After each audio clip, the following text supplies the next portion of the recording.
So now we're shifting to sustainable management of legumes in the home garden. Up here, this is anthracnose on bean. That's the most common. That's one of the most common fungal diseases you'll see on bean. And then down here is a viral disease, which tend to be pretty rare.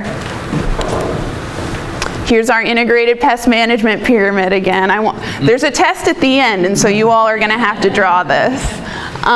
Once again, start with the fundamentals and just build your way up for your most effective disease management.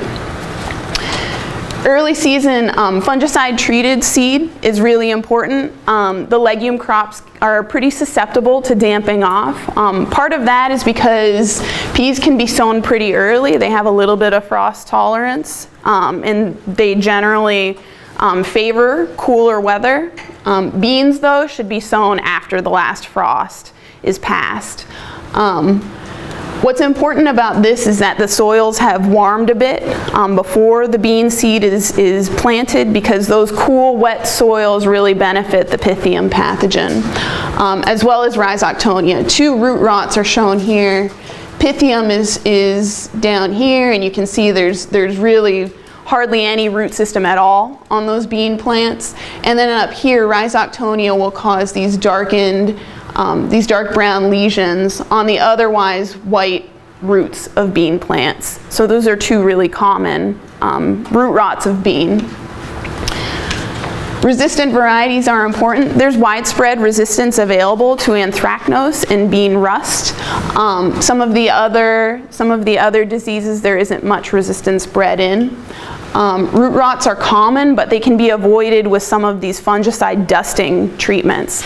Legume seeds cannot be heat treated either, and so these dusting fungicide treatments become even more important. And then it's also important to space plants appropriately to maintain airflow and decrease that leaf moisture. It's also easier to weed if the plants are spaced appropriately. Speaking of weeding, the earlier you manage weeds with legumes, the better, because once those plants become very thick, it becomes pretty difficult to weed in that plot without harming the plants. Trellis the beans when the plants are young and dry to the touch. Don't work the plants when they're wet, and avoid wetting the leaves by watering at the soil line. Angular leaf spot on bean is caused by a fungal pathogen, and so sulfur can manage that one. Chlorothalonil. Sulfur and chlorothalonil are the most effective approaches for that one. And then bacterial blight on pea, you can see the lesion right there on the leaf.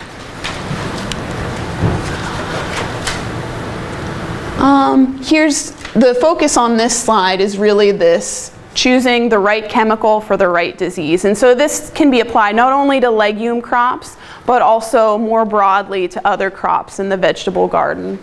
And so the organic options are asterisked there. Those include copper, sulfur, and hort oils.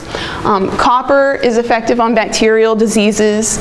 Sulfur can be used for some of these more superficial fungal diseases, things like rusts and powdery mildews. And hort oils are also effective on those same diseases in the home garden.